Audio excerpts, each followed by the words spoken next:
Saudara-saudari terkasih, setelah Uskup Agung Vigano dinyatakan bersalah atas delik skisma dengan hukuman ekskomunikasi late sententiae, beredar di media sosial video Monsignor Vigano memberikan tanggapan atas hukuman tersebut. Berikut cuplikannya. Laudetur Jesus Christus. Dear friends, I extend my greeting to all of you gathered here to honor and adore the Eucharistic King publicly. The word cries out, "We have no king but Caesar." You answer, "Christ is king."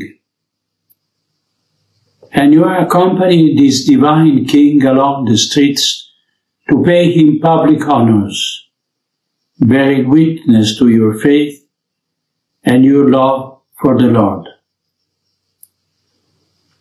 A faith that we intend to bear witness to also in the love and defense of the traditional apostolic Mass, and bear in heart of the Holy Church, the beating heart of the Holy Church, against which the infernal powers are unleashed.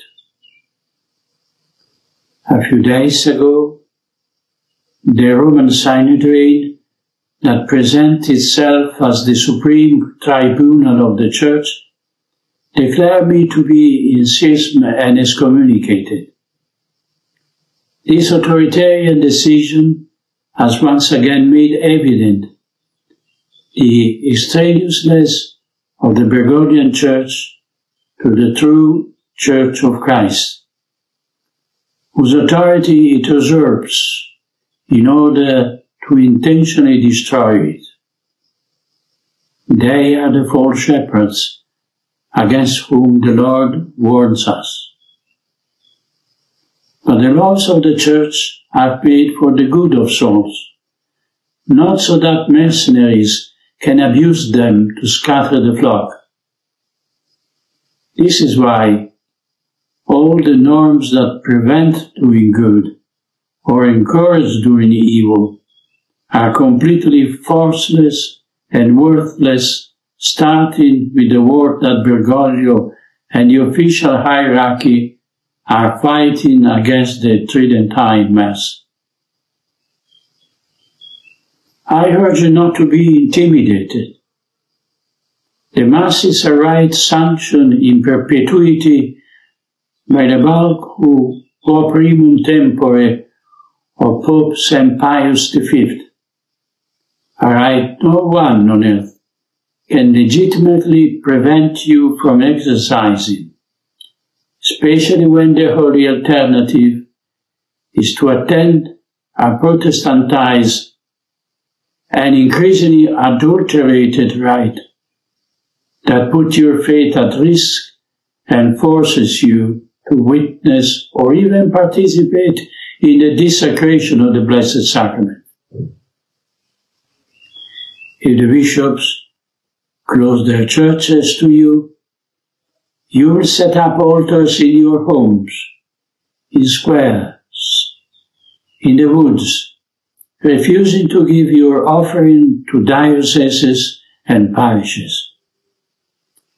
Look for faithful priests and create community that fight the present apostasy, just as in the Cromwell's time.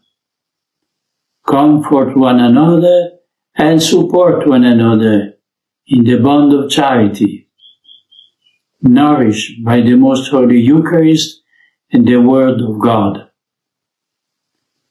Remain united in Christ, within Holy Mother Church, in order to bear witness to the truth that today is being trampled down. A few days ago, I received a message from Mel Gibson, whom you all know. He wrote to me, "I am sure you expected nothing else from Jorge Bergoglio. I know that you know he has no authority whatsoever. It is really a badge of honor to be shunned by the false post-conciliar church. You have my sympathies that you suffer publicly this grave injustice. To me and many others, you are a most courageous hero. Bergoglio and his cohorts have the cloth and the buildings, but you have the faith. Mel is right.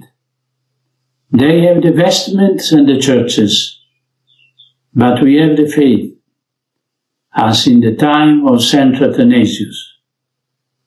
But I am not an hero. Those bishops and priests who open their eyes after my excommunication and take a stand will be heroes. May your commitment as Catholics not fail also in the civil sphere.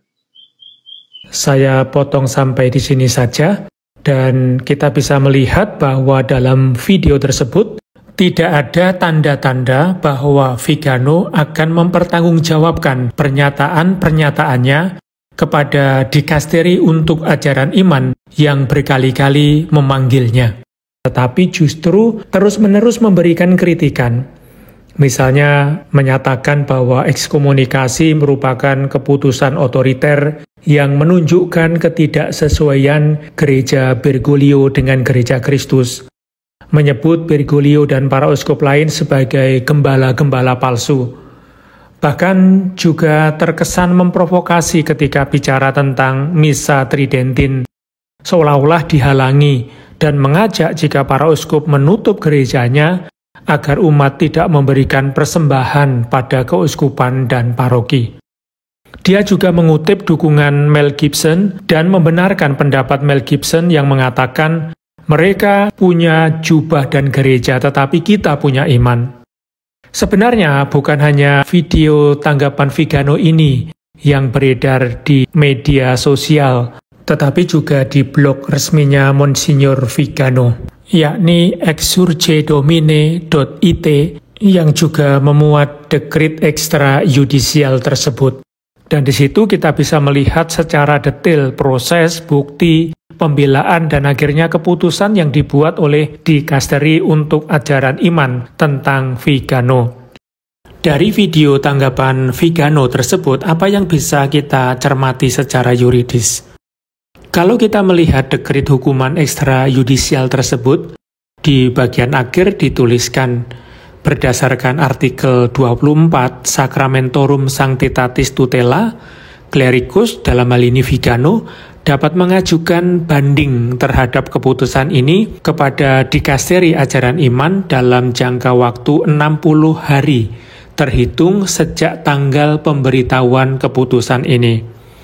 Agar rekursus atau naik banding tersebut dapat diterima, permohonan harus diajukan dengan bantuan wali atau pendamping dan menentukan secara jelas petitum, yakni objek dari naik banding tersebut, disertai dengan alasan-alasan yang didasari oleh pertimbangan hukum, in iure, dan bukti-bukti atau in facto. Mengapa paragraf ini dicantumkan dalam dekrit keputusan? Karena ini merupakan prinsip dasar dari proses peradilan yang jika kesempatan untuk naik banding tidak dicantumkan, maka dekrit keputusan kehilangan esensinya. Dengan kata lain, keputusan menjadi tidak sah. Dalam kasus Uskup Vigano, apa artinya? Beliau selalu diberi kesempatan untuk mempertanggungjawabkan, bahkan sebelum proses peradilan, pada saat peradilan, dan bahkan ketika dekrit keputusan hukuman diberikan, masih diberi kesempatan untuk mempertanggungjawabkan tindakannya. Nah, terhadap kesempatan naik banding ini, apa kemungkinan yang terjadi? Pertama, Uskup Vigano bisa saja menggunakan hak naik banding ini. Kalau beliau naik banding, bisa terjadi dua kemungkinan. Ditolak, artinya keputusan hukuman tetap berjalan, atau diterima, artinya bisa saja proses peradilan diulangi, atau malah hukuman dicabut. Yang kedua, Uskup Vigano tidak menggunakan hak untuk naik banding. Kalau ini terjadi, maka hukuman atas dirinya akan menjadi definitif. Kapan sebuah hukuman ekstrayudisial ini akan menjadi definitif? Keputusan pidana ekstrayudisial ini menjadi definitif menurut Sacramentorum Sanctitatis Tutela, artikel 25, di sana dikatakan, keputusan pidana ekstrayudisial menjadi definitif pertama, ketika jangka waktu disebut dalam kanon 1734 paragraf 2 Kitab Hukum Kanonik, atau dalam kanon 1737 paragraf 2 telah berlalu tanpa tindakan. Pada kanon 1734 paragraf 2, permohonan harus dibuat dalam batas waktu peremptoar 10 hari guna yang menghentikan proses sejak dekret itu secara legitim disampaikan. Sementara kanon 1737 paragraf 2 itu 15 hari guna.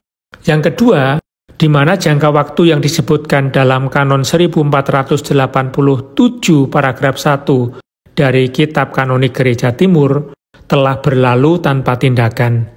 Yang ketiga, di mana jangka waktu yang disebutkan artikel 24 paragraf 1 Sacramentorum Sanctitatis Tutela, yakni 60 hari, telah berlalu tanpa adanya tindakan. Dan yang keempat, bila telah dikeluarkan oleh Kongregasi Ajaran Iman berdasarkan artikel 24 paragraf 1 Norma Sacramentorum Sanctitatis Tutela.